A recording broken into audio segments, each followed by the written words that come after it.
Moin. So, bin jetzt aufgestanden, habe mich schon gewaschen. Man kriegt hier jeden Morgen so eine Schüssel mit warmem Wasser. Und habe mich schon gewaschen, ein bisschen Zeug zusammengepackt schon. Wie gesagt, heute geht es für uns ein bisschen später los, für den Guide und mich. Die Porter gehen jetzt gleich los. Und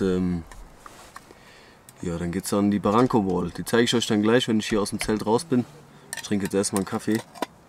Und ja, dann kriegt ihr nochmal ein News-Update, wie so die Lage ist, wie anstrengend das ist auf jeden Fall.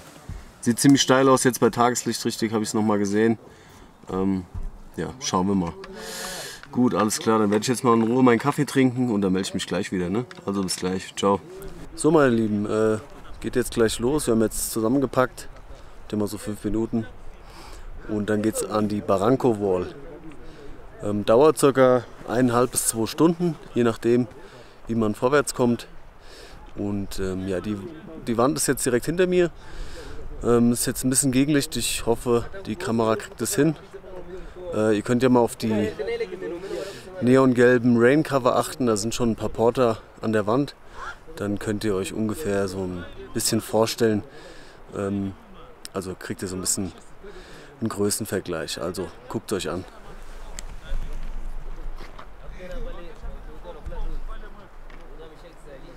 Also da seht ihr schon ein paar Leute laufen. Hier. Und das geht dann hier bis oben hin hoch.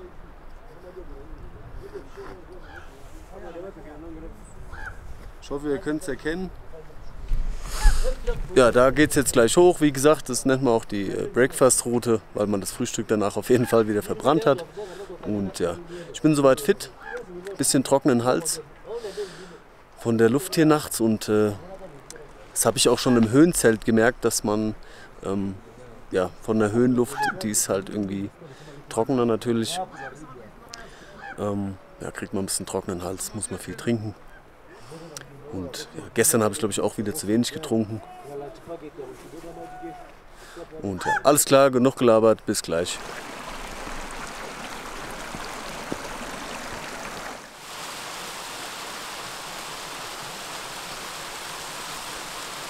So, vielleicht erkennt ihr es jetzt besser. Da oben sieht man zum Beispiel einen mit einem neongelben Raincover. Dann seht ihr mal ungefähr, wie groß diese Wand ist. Ja, ich freue mich auf jeden Fall, macht bestimmt Bock. Okay, bis gleich.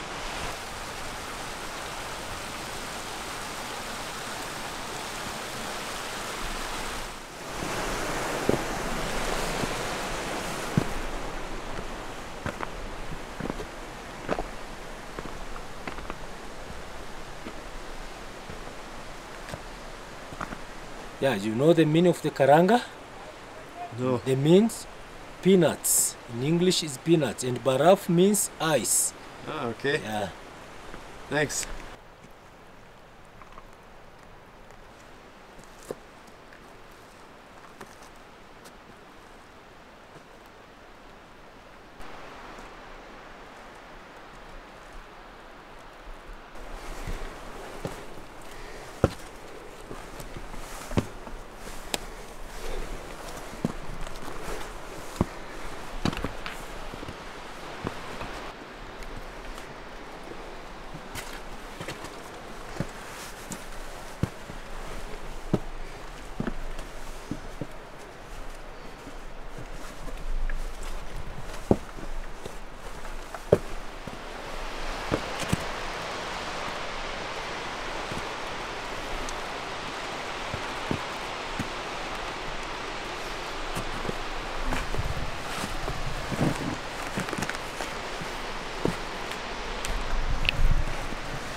So,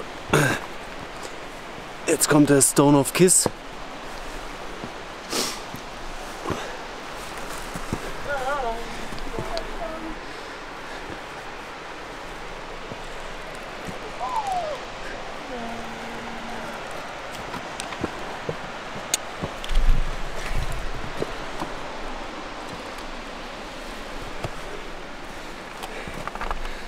Ja, das war er. Ganz witzig. Jetzt habe ich das auch mal gemacht. So, wir gehen weiter. Bis gleich. Ach, wenn wir gerade schon hier sind, guckt euch mal die Aussicht an.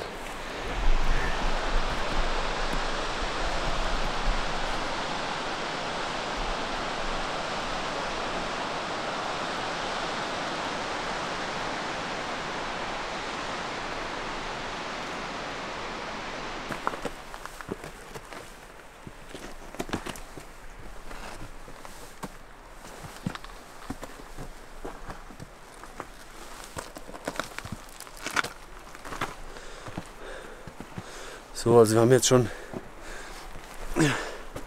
150 Höhenmeter gemacht.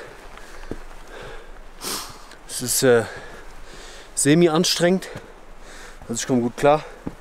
Macht auf jeden Fall auch mega Bock. This way? Und ja, ich bin mal gespannt, was das GPS oben anzeigt. Der Eddie meinte, es sind nur 4250 oben, aber ich werde das Gefühl nicht los, dass es mehr sind vom Barranco Camp. Aber der Eddie wird es wissen. Schauen wir mal. Gut, alles klar. Ich mach mal weiter. Bis gleich.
So, wir sind jetzt hier auf der, haben jetzt die Barranco Wall überwunden, sage ich mal. Und ja, es sind wirklich nur 4250 Meter, also ungefähr 300 Meter Differenz zu dem Barranco Camp. Sah von unten mehr aus, aber gut, so täuscht man sich. Und nächster Step ist das Karanga Camp auf einer Höhe von 4000. Das heißt, wir haben jetzt wieder ein bisschen akklimatisiert. 300 Meter. Wird jetzt wahrscheinlich nicht so viel bringen, aber ja, jeder kleine Schritt zählt. Deswegen schlafen wir dann heute Nacht auch wieder 50 Meter höher. Also auf 4000 Meter. Gestern war es ja 359. Und ja, gute Aussicht haben wir. Noch könnt ihr mich sehen. Da kommt schon eine richtig dicke Wolke jetzt. Danach ist wahrscheinlich hier wieder die Sicht nicht mehr so gut. Alles klar, genug gelabert. Wir machen jetzt kurz ein Päuschen und dann geht es auch weiter.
So, wir sind jetzt nicht mehr weit vom Karanga Camp entfernt.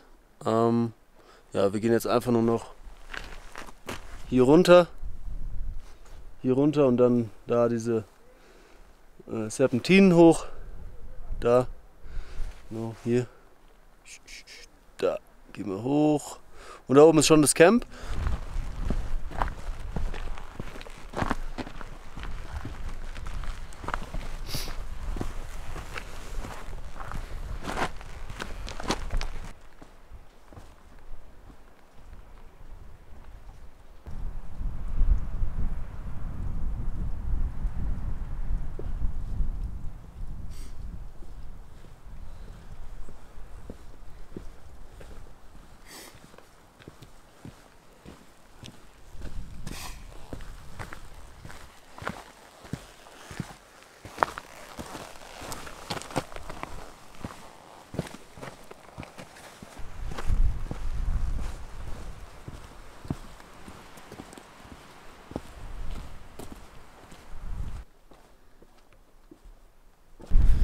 So, da sind wir runter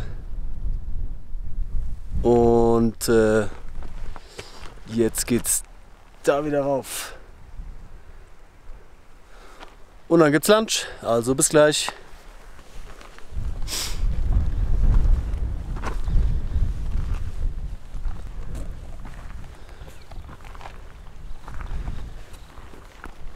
Ja, das ging schneller als erwartet. Wir sind jetzt gerade angekommen.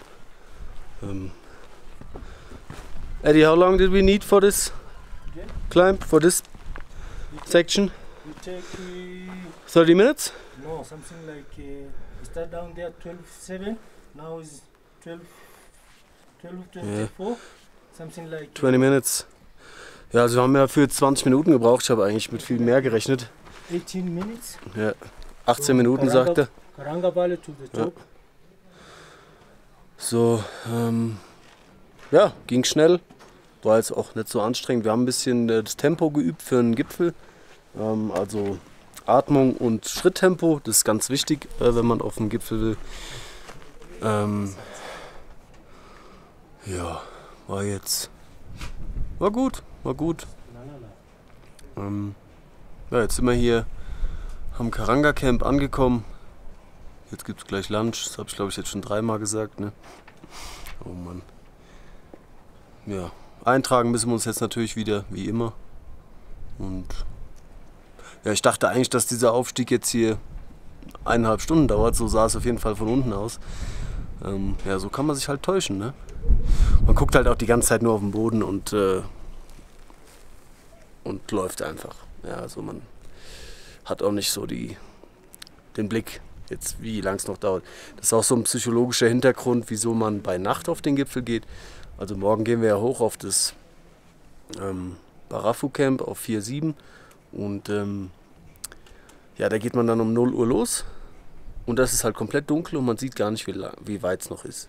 Das ist halt so ein psychologischer Aspekt und dann noch kommt ja dann auch der Sonnenaufgang, das heißt man kriegt ein bisschen Vitamin D, wird wach, ja, also man ist dann nicht komplett platt, man wird, Sonne macht glücklich, das wissen wir. Das heißt, wenn man ein bisschen langsamer ist und dann noch während dem Sonnenaufgang aufsteigt, kann man die Energie dann auch noch mitnehmen. Also das ist alles so ist das gedacht. Und natürlich auch die Wetterlage, die ja bei Nacht meistens ein bisschen ruhiger ist. Ja. Gut, alles klar, ich trage mich ein. Und dann bis gleich beim Lunch, so wie vor den letzten 3 Takes. Tschö.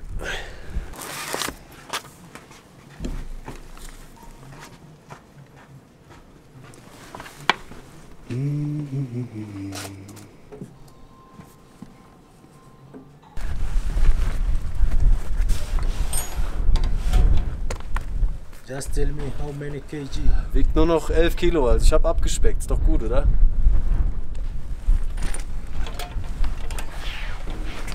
So, also ich stehe jetzt gerade am Karanga Camp.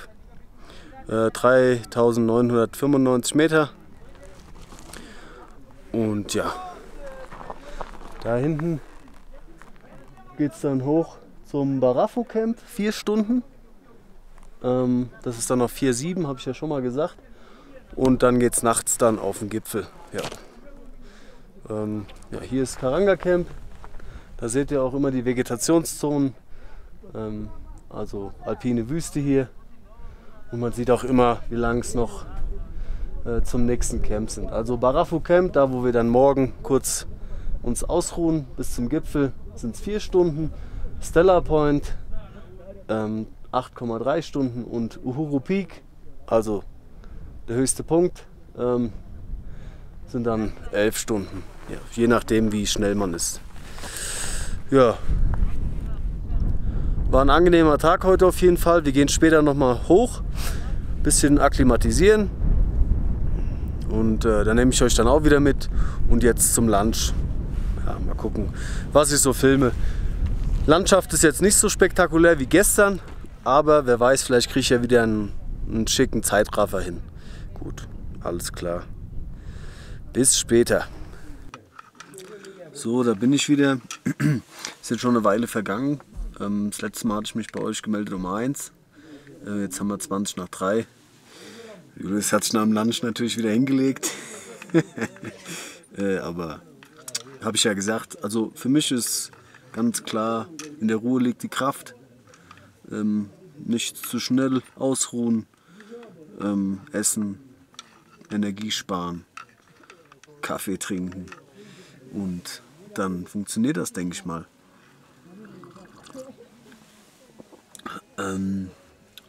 Ja, was ich auf jeden Fall merke ist, dass ich dachte ja, dass ich auf den 4000 Metern die Tage davor, dass die mir nichts ausmachen. Ich merke aber jetzt, wo ich jetzt schon mehrere Tage auf dieser Höhe bin, dass es mir jetzt noch besser geht als die Tage davor. Was dann für mich bedeutet, dass es also die Tage davor schon irgendwie anstrengend war für meinen Körper. Ja, also gewöhnt er sich gerade gut an die Höhe und das ist ein gutes Zeichen. Morgen dann auf die 4,7. Ich hoffe, da gibt es keine Probleme. Ich meine, auf 4,6 waren wir ja schon am Lava Tower und das war okay, das war gut. Und ja, was natürlich das Ganze so ein bisschen ins Ungewisse fahren lässt, ist einfach die Tatsache, dass man den nächsten Schritt 4700 Meter hat und dann aber kein Camp mehr ist. Das heißt, man geht von 4700 auf 5895 und das ist halt einfach so ein Ding, das ja, kann man sich halt nicht so gut vorstellen, ob das klappt oder nicht. Denn ich habe in der Studie gelesen, dass der Körper sich bis 5300 Meter akklimatisieren kann. Das heißt, er könnte auf dieser Höhe auch leben, ohne sich zu verletzen bzw. ohne irgendwie Schaden davon zu tragen. Und ab 5300 adaptiert der Körper nur noch. Das heißt, man hält es dann nur noch eine bestimmte Zeit aus, bis man dem Körper Schaden zufügt. So. Und da hätte ich es natürlich gut gefunden, wenn man da vielleicht ein Camp auf 5,2 hätte oder 5,250, aber das wird schon seine Gründe haben. Ist ja auch gut so. Man hat einen langen Aufstieg, kann schön lange kämpfen und ich glaube, es wird eine Quälerei. Ja. Also ein Zuckerschlecken wird es definitiv nicht. Ja, was haben wir auf der Uhr stehen? 3 Minuten 10 habe ich jetzt gequatscht. Ja. Also ich hatte Lunch, es gab schöne Karottensuppe, 4 Scheiben Toast, ein Hähnchenschenkel, Kartoffeln, habe ich natürlich alles gegessen. Und ja, jetzt trinke ich Kaffee und dann geht es auch, denke ich mal, gleich für 1, 2, 3 Stündchen nach oben. Mal gucken, wohin wir gehen. Jetzt gerade ist wieder die Sicht so auf 10 Meter beschränkt, also sehr neblig, wolkig. Und gut, alles klar. Soll es jetzt erstmal sein, gewesen sein für das Erste. Wie gesagt, also wenn man die Tracks gelaufen ist, danach ist dann eigentlich immer Ruhe. Das heißt, man chillt, isst was, trinkt was, schreibt SMS oder guckt Bilder an oder guckt sich die Videoergebnisse an. Und ja, alles klar, reicht jetzt. Bis später.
Also da oben, hier, das ist das Areal von Stella Point, und vom Stella Point sind es dann nochmal 45 bis 60 Minuten zum Uhuru Peak. Ja, und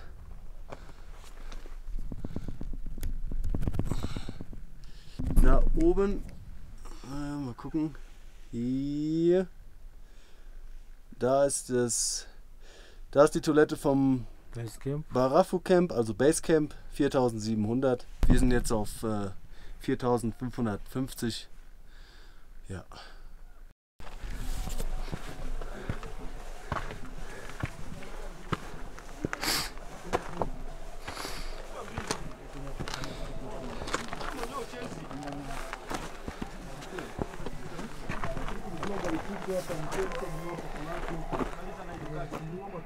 You have a phone?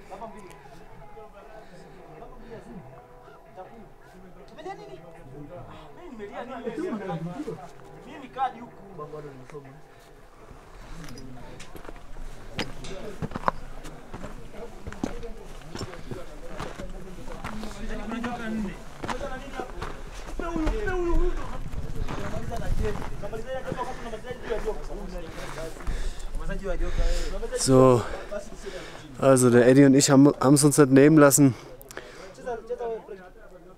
Oh, ich muss was trinken, voll ausgetrocknet. Von den 4,5 auf die 4,7 zu gehen, aufs Barafu Camp.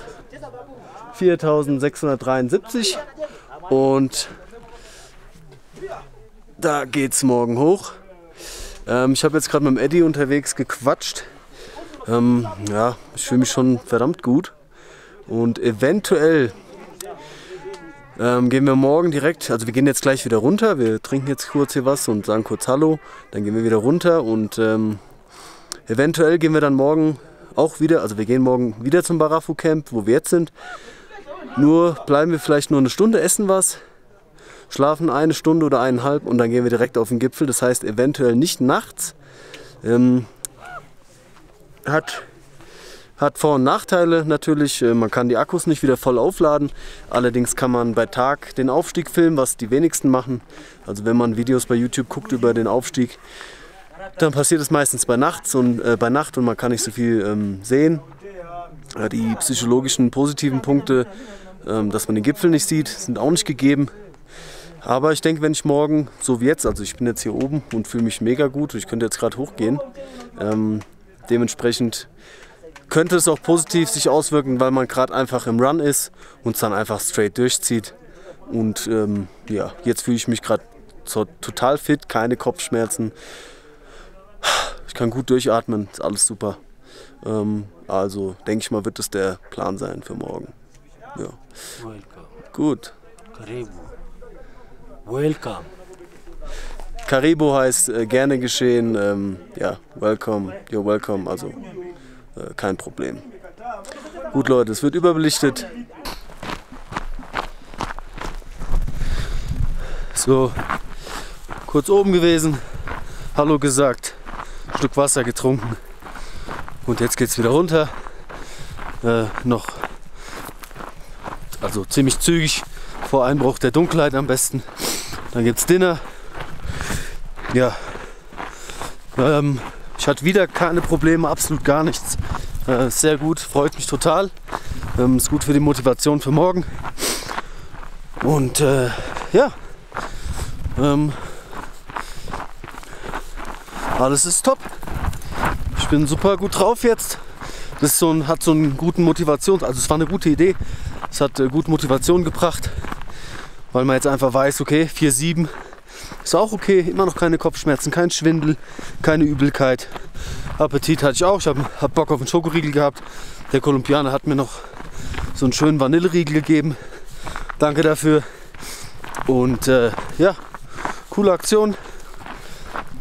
Klar, für den Energiehaushalt jetzt vielleicht nicht so sinnvoll gewesen, weil man jetzt natürlich nochmal ordentlich was verbrannt hat hier hoch, aber das machen wir jetzt mit dem Dinner wett.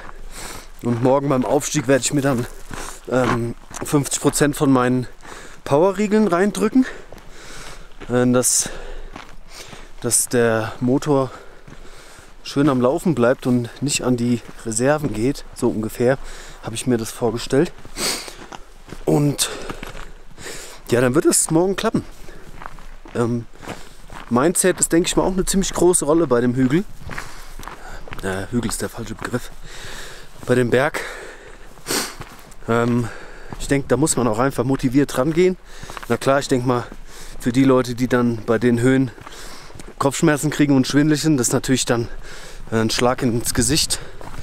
Wenn man dann bei 4,7 schon Probleme kriegt, da das Mindset hochzuhalten, dass man motiviert bleibt, ist, denke ich mal, sehr schwierig. Ihr seht ja die Auswirkungen jetzt bei mir. Sehr positiv, gute Laune und alles. Ich denke, da muss man dann einfach Ruhe bewahren und ja, dem Körper ein bisschen Zeit geben, vielleicht auch, dass er sich dann dran gewöhnt. Und ja, gut, bevor ich mich hier ablege und es doch nichts wird, höre ich mal auf zu filmen, weil wir wollen hier den Abstieg hier ziemlich schnell wie die Bergziegen machen, dass wir noch schönes Dinner kriegen. Das kriegen wir sowieso, aber dass auch die Dunkelheit nicht so Thema ist jetzt. Also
so, Freunde, wieder zurück im Karanga Camp. Haben so einen Schnellabstieg gemacht, sind da relativ runter gejoggt. Es ging ganz gut. Hat sich auch keiner verletzt. Ja, Sonnenuntergang habt ihr gesehen, war der Oberhammer. Das habe ich so noch nie gesehen, außer im Flugzeug natürlich. Ja, über den Wolken ist man, ja. Absoluter Hammer. Ich hoffe, das kommt auf der Kamera ein bisschen gut rüber. Wahrscheinlich nicht, natürlich nicht so, wie ich es erlebt habe, aber ich hoffe annähernd. War ziemlich geil. Jetzt gab es Dinner, Suppe, Reis, Bohnen und noch eine extra Gemüsesuppe. So kleine frittierte, ich glaube, die waren wirklich frittiert. So kleine frittierte Teigbällchen. Und dann gab es noch, habe ich glaube ich schon gesagt, Ananas. Ja. Das bis hierhin. Morgen geht es dann wieder hoch aufs Basecamp. Da kurz dann was essen, ein bisschen pennen, 1 oder 2 Stunden. Und dann geht's auf den Gipfel. Ich bin sehr gespannt. Man fragt sich ja schon eigentlich, seitdem man sich mit dieser Reise beschäftigt, ob man es auf den Gipfel schafft. Und ja, morgen ist dann so ein bisschen auch der Tag, wo sich das dann herausstellt. Und auch so ein bisschen Erlösung, sage ich mal, weil es wirklich, also das ist wirklich anstrengend, das die ganze Zeit im Nacken zu haben, ob man es schafft oder nicht. Ja. Sollte eigentlich nicht so sein, aber so ist es halt. Ja, ich bin gespannt, ich fühle mich gut. Also ich habe mich auf den 4,7 heute sehr gut gefühlt. Keinerlei Kopfschmerzen, kein Schwindel, gar nichts. Und was ich gemerkt habe beim Aufstieg auf die 4,7, war der Puls relativ hoch. Jetzt war der Eddie gerade eben da. Haben ein bisschen gequatscht, wie der Ablauf morgen ist. Oxygen gemessen und da hatte ich 91. Ganz okay. Hat aber auch mega kalte Finger, also wahrscheinlich wäre es wieder ein bisschen mehr gewesen, aber ist jetzt okay. Ja, es ist ziemlich kalt gerade, also hier oben ist es halt relativ offen. Gestern in einem anderen Camp war es halt so ein bisschen geschützt und hier merkt man, es ist schon kalt. Ich denke mal, heute wird es auf jeden Fall Minusgrade geben, wenn es nicht jetzt schon welche sind. Und 3 Minuten 36. Ja gut, Freunde, da sehen wir uns morgen früh wieder. Ich gehe jetzt mal in den Schlafsack, bisschen chillen, ein paar Bilder angucken, die ich so gemacht habe und die Aufnahmen natürlich. Einen guten Zeitraffer gab es heute nicht. Gar keinen Zeitraffer, glaube ich, genau. Ich habe heute gar keinen gemacht. War einfach nicht die Zeit für. Und gut, jetzt aber Schluss. Also, bis morgen. Ich freue mich. Macht's gut.